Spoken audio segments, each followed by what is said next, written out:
Greetings, ladies, gentlemen, and others. Jolly Scholar 888 here with dispatch number 5 from the very romantic-sounding crypto techno-anarchist front. I'm going to continue the thread begun in dispatch number 4, where we pointed out that the war in the Ukraine was being used to promote the global regulation of cryptocurrencies.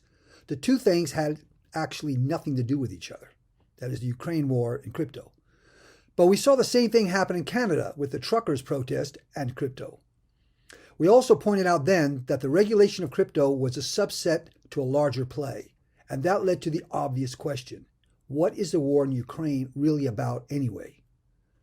Both the war itself and the regulation of crypto can be seen as part of a movement on a much larger scale, and that movement is the emergence of a global socialism, a global fascism, a movement that has been going on for decades, but today is becoming far more obvious. I think you're going to find this dispatch of great interest, so let's get started. The following clip features Michael Saylor, whom I showed a clip of before in one of my blockchain to metaverse presentations. He's the man on the left.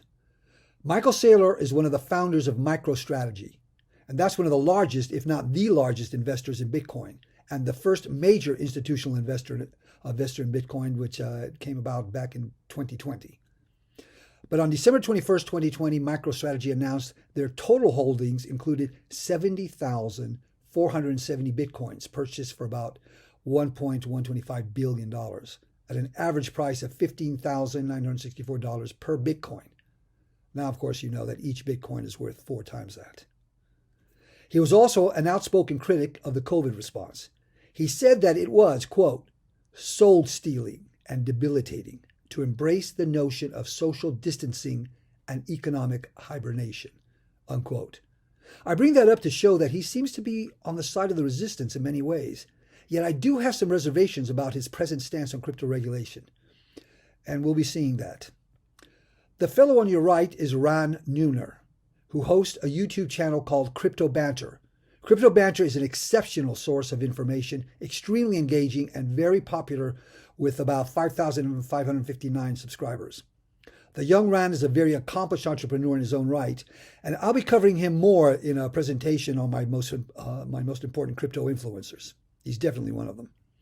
There are 2 others in the discussion, one of whom you might recognize, Anthony Scaramucci. Why he's there, I have no idea. But in these clips, only Saylor is speaking anyways.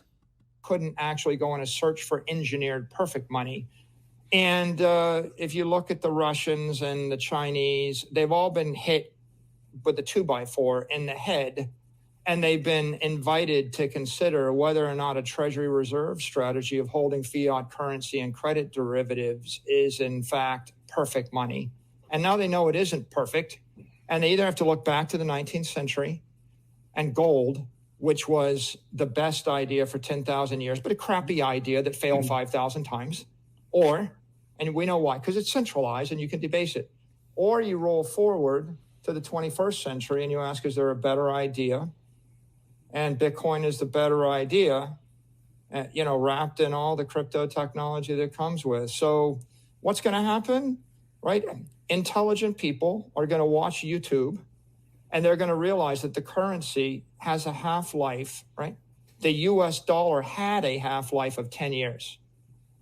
And now it has a half-life of 5 years. Mm-hmm. And every other currency has a half-life of 3 years. Gold has a half-life of 30 years. Bitcoin has a half-life of forever. Infinite, forever. Once people figure that out, you have a mass exodus, an evacuation, not from Europe to the New World, but from real space to cyberspace. The money goes from analog to digital, and it goes from unencrypted to encrypted. And the only place you can run to save your life force, to avoid, in essence, what is a heat death or an energy death by having all the energy sucked out of your body, is you have to encrypt your life force, right, on a network which is beyond nation state control. And there's one of them, right? Bitcoin, that's what we're talking about. Okay, so let's stop right there. Saylor points out that fiat and gold will always be debased, and that fiat will always have its life force as a store of value sucked out of it in increasingly shorter time intervals. He acknowledges that the problem is centralization itself, and that the solution is decentralization. He acknowledges that crypto, Bitcoin in particular, has an infinite lifespan. He acknowledges that that is precisely because it cannot be controlled or manipulated by any nation state or any entity whatsoever, because it is decentralized. He is convinced that there will be an inevitable massive migration towards Bitcoin as people begin to realize all of this. Yet, he is pleased, as we will see, that the U.S. government is preparing regulatory laws directed at it. Does this really make sense? How does he not see that regulation will open the door to manipulation? Yes, he will make billions with Bitcoin following the mass migration to crypto, and regulations will speed that process up. That's true. But is that all he sees in the promise of cryptocurrencies? An opportunity to make billions? I mean, he's already a billionaire. If so, I'm disappointed in him. Or is he going to defend decentralization for its own sake as part of a larger social, cultural movement? I could be wrong. Maybe he sees something positive in regulation that I'm missing. You know, Larry Fink was a rampant critic, and he's starting to sound like an advocate now. Blankfein, David Solomon, right? The presidents of and the heads of every major bank, they've all flipped. First, they embrace it with analysis. Then they'll, Ken Griffin was a critic, and now he's flipped to start trading it, right? So all the major Wall Street hedge funds and the major banks and the major regulators were much more critical 24 months and 36 months ago than they are today. I think I would approach the skeptics and I would say, look, Joe Biden says that it's really important to 40 million Americans. What do you think about, generally the president has a lot of power, Anthony, right? I've noticed the presidents of the United States are able to encourage all sorts of behaviors. Some of them I don't even, advocate, but they have a lot of power. And I think you could go and say, look, Janet Yellen, who's the Secretary of the Treasury, hear her words. I mean, if you look at what I tweeted before I got on this call, I grabbed that 97 seconds, of fame that we started the show with, and I grabbed Yellen's quote. The quote is, "Crypto has grown by leaps and bounds and is now playing a significant role in the investment decisions of lots of Americans. We would like to create a regulatory environment in which healthy innovation can continue." That is Janet Yellen to Andrew Ross Sorkin this morning. So let's unpack this. The fellow he named, one of the first people that he named was Larry Fink. That's the CEO of BlackRock, one of the largest investment firms in the world. He is also one of the architects of the ESG, or Environmental Social Governance Practices, and CSR, Corporate Social Responsibility. Rackets that have been infesting the business world, and a completely top-down dictation from the massive trillion-dollar fiat stakeholders. Small businesses hate these regulations, and we know all socialist states must destroy the small business entrepreneurs if they're to succeed in carrying out their social engineering objectives. And of course, the middle class, they have to destroy that as well. The ESG and CSR practices that then become legislation are intended to enforce what's called woke culture into not only corporate America, but global corporations and global business practices. That is, they are intended to bring the business world into alignment with the same global socialist engineering project that Klaus Schwab and the World Economic Forum has been developing. And that's something we'll be looking into deeply very shortly. No surprise then that Larry Fink also has deep relations with the Chinese Communist Party, the same people who developed the social credit score.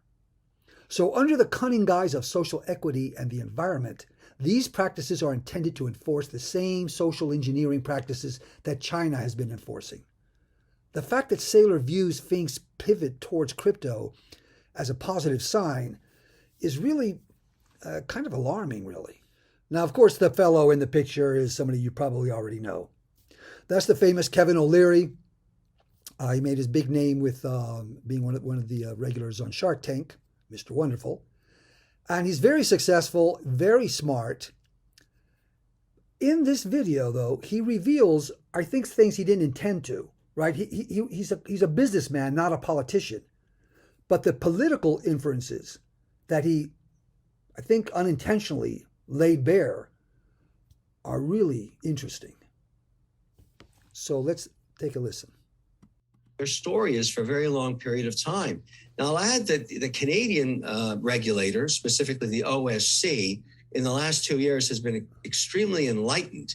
And what I believe, and this is a personal opinion, and I've said this before, but I believe that all the regulators talk to each other practically every day. But there's a special relationship between the OSC and the SEC because they regulate markets that are so similar in nature.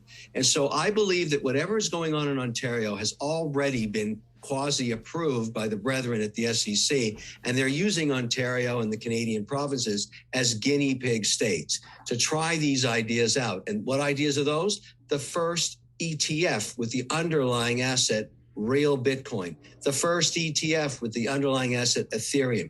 The very first global crypto exchange attached to a dealer broker license, both sides regulated. That was extraordinary. That was called BitBuy. I know that one because just a few hours ago, WonderFi acquired 100% of it. So now WonderFi, which has decentralized finance, has combined with centralized wallets. That's never been done before. In addition to that, the OSC has made the order by which that was licensed public. Many other jurisdictions are reading the 300+ page document and using it as a blueprint for other jurisdictions like the United Arab Emirates and Brazil and Switzerland and England. So those regulators are marching ahead, making the assumption that there will be SEC policy. So if you're an investor now, like I am, and clearly Roy is, we take our positions pre the stabilization of indexing by institutions. Why? We'll be rewarded for taking that position now. And when it happens, I don't know. Could be 6 months, 12 months, 18 months, 24 months, who knows? But when it happens, prices are going nowhere but up. And here's why I argue to investors and institutional investors why it's a good thing that there is proof of work. I'll walk you through it, all right? In America, 85% of the dams that were created in the last 150 years contemplated turbine power. By the way, Kevin O'Leary is a major investor in WonderFi, that company he mentioned. Okay, so Canada, according to him, is a testing ground, or as he puts it, a guinea pig, for the USA, for our SEC. We saw what Trudeau did in Canada with the truckers' protest. But again, what Trudeau did through the government, our corporations are doing supposedly as private sector. But we know full well that they are acting in direct consort with the fascist Democratic Party, along with the media and the tech companies.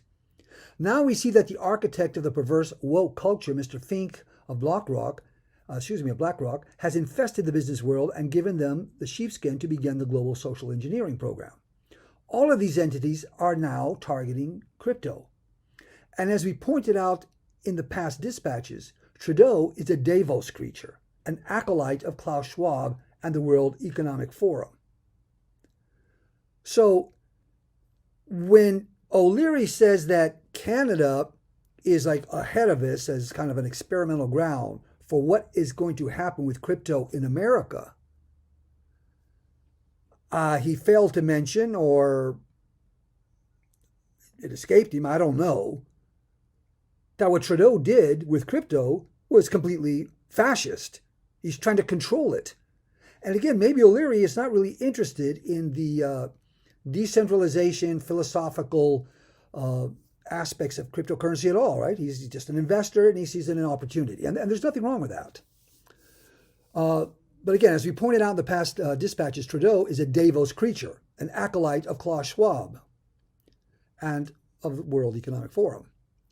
So in the next section, O'Leary talks about the new approach to proof of work in relationship to SEG requirements, exactly what we're talking about. SEG, social, environment, and governance.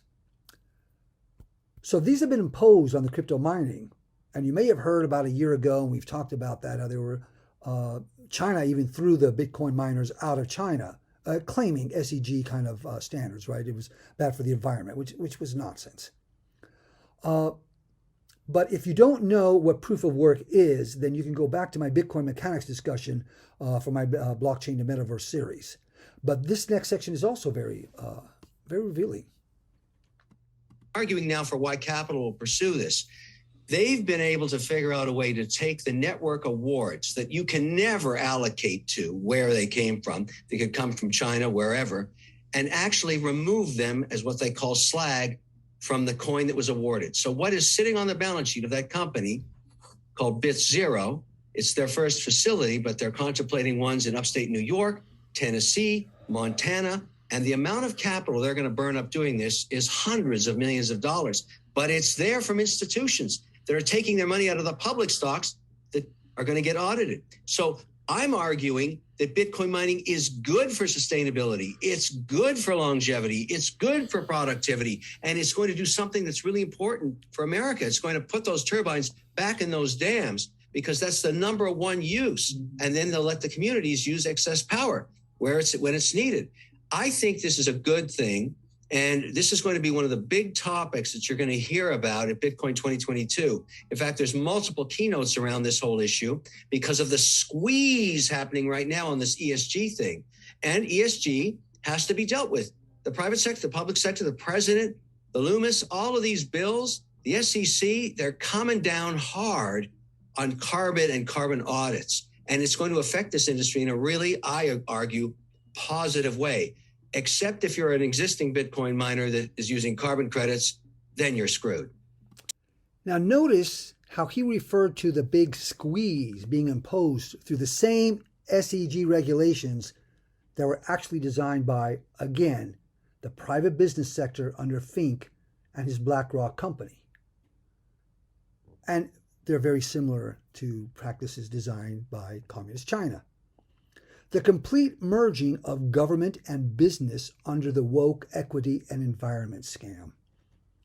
O'Leary sees regulations as good for the crypto space because it will enhance the investment opportunities in crypto, which is fine.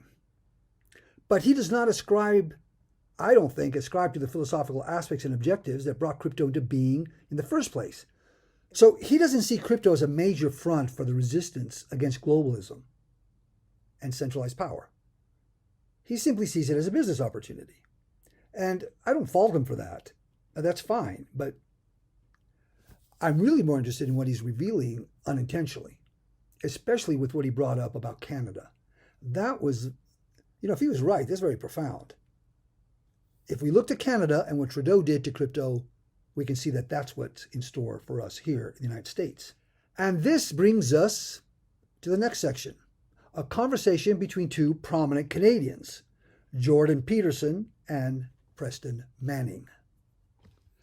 Now, many of you probably already know who Jordan Peterson is. He resigned from employment at the University of Toronto and became a professor emeritus. He's written many books. He's controversial for reasons that people like us wonder, what's the controversy? But of course, in the universities, of course, it's controversial. Anybody that goes against the agenda is controversial. The guy he's having the conversation with is Ernest Preston Manning.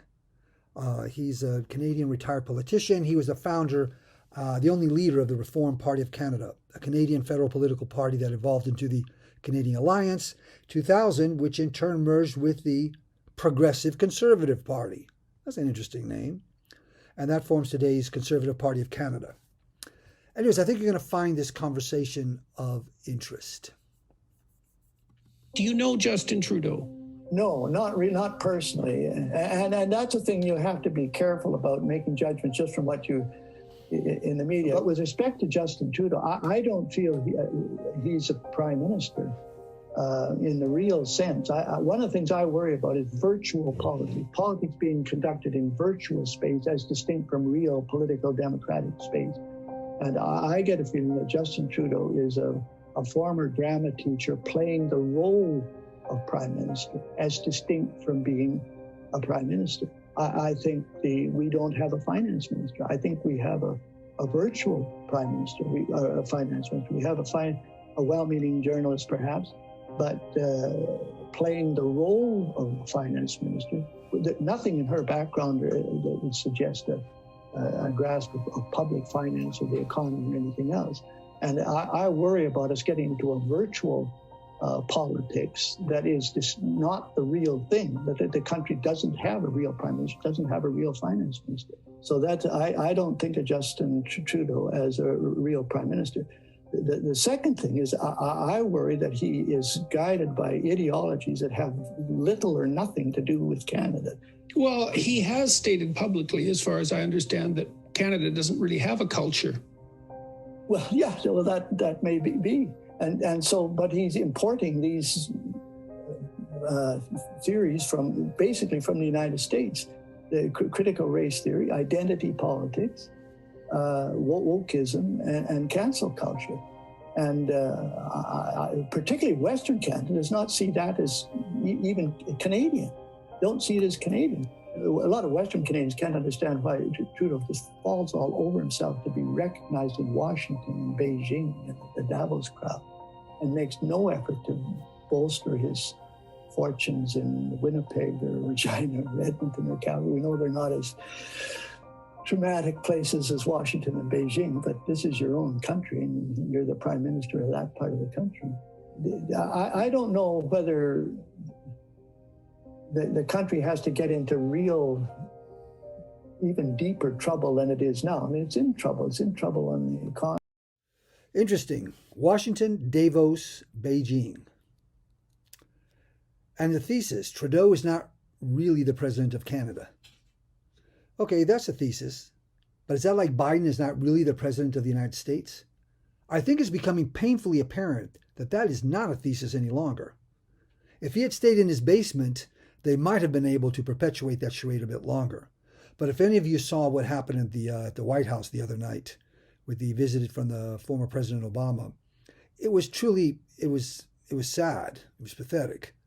But it was also very sinister.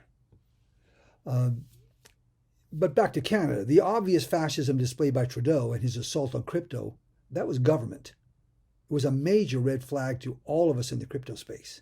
What did the truckers' protest have to do with crypto? Like, what did the Ukrainian war have to do with crypto? It's totally manufactured. But what is really emerging is the fact that we are electing no one. If we do, as we did with Trump, the entire world witnessed the unrelenting attacks on him. And that continues to this day. So who are we really electing? Who are the presidents of Canada, the US, and who knows what other Western nations? This brings us to the final section of this dispatch, a surprisingly insightful video by one of the most prominent crypto influencers, a fellow named BitBoy. Okay, so the fellow in the picture, that's BitBoy Crypto.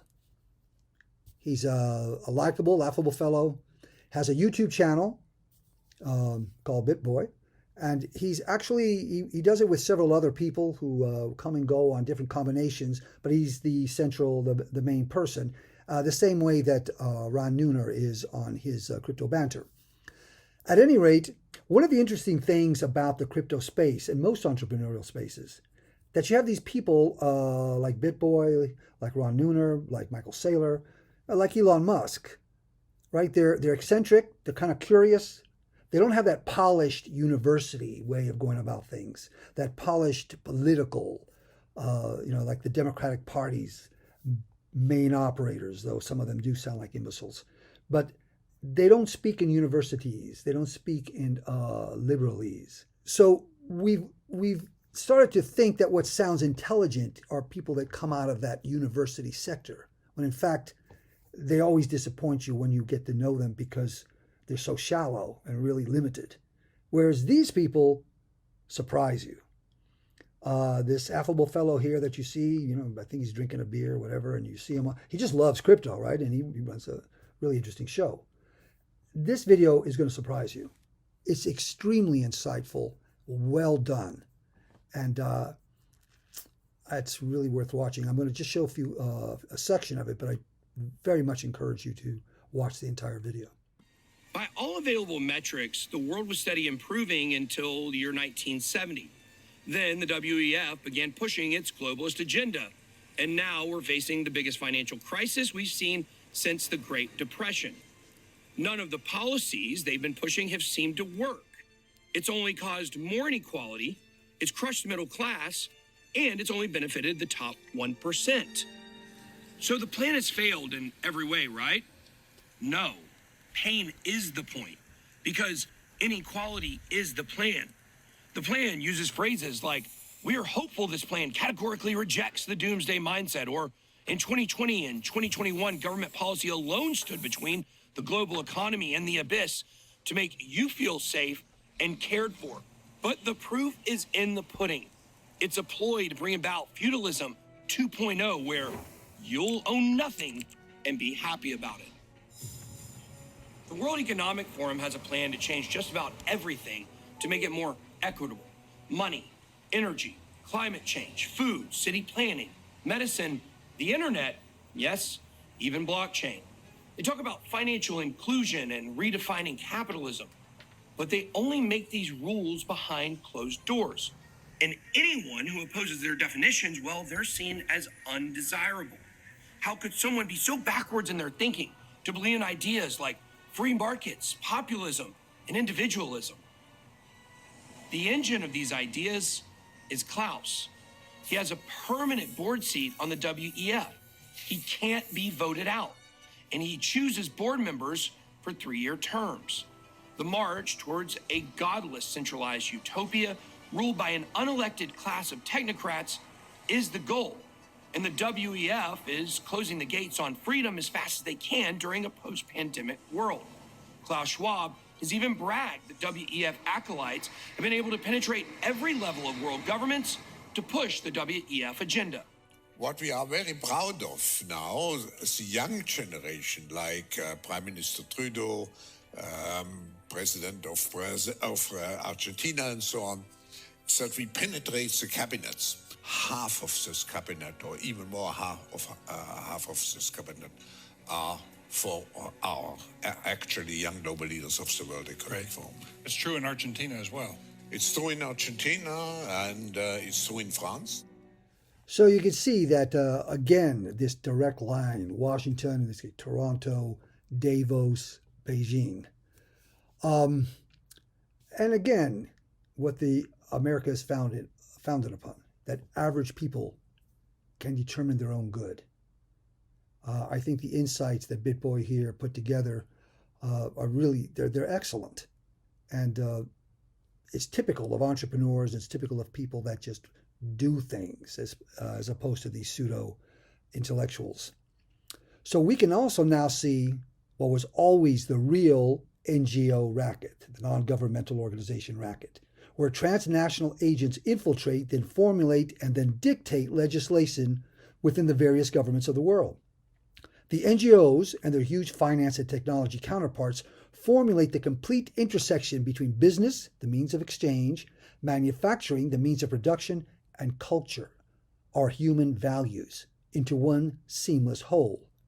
This has always been the true objective of global socialism. And as I pointed out many times, it always manifests as fascism. How can we not see Klaus Schwab, Larry Fink, Justin Trudeau as anything less than global fascists operating under the guise of social justice, equity, inclusion, and of course the environment? And in what way are they different from the Communist Party of China? If they are not the same entity now, they are working towards that end. And so their deep connection comes as no surprise. Justin Trudeau has openly praised the Chinese Communist government. And the World Economic Forum has hosted the head of the Chinese Communist Party on a number of occasions. We are witnessing a global fascism arise wherein all of our elected politicians are clowns at best or dotards at worst. So now, on a more positive note, no pun intended, I'd like to leave you with an interesting bit of music. It was done by Jordan Peterson and a musician named Skutch Tully. They did the video, they did the music. Now, the artist that you're going to see her work, Juliette Fogra, has a really beautiful touch for expressing deep emotions in human faces. And of course, the subject is Wake Up, and it's dedicated to Trudeau. So here it is, Wake Up by Jordan Peterson and friends.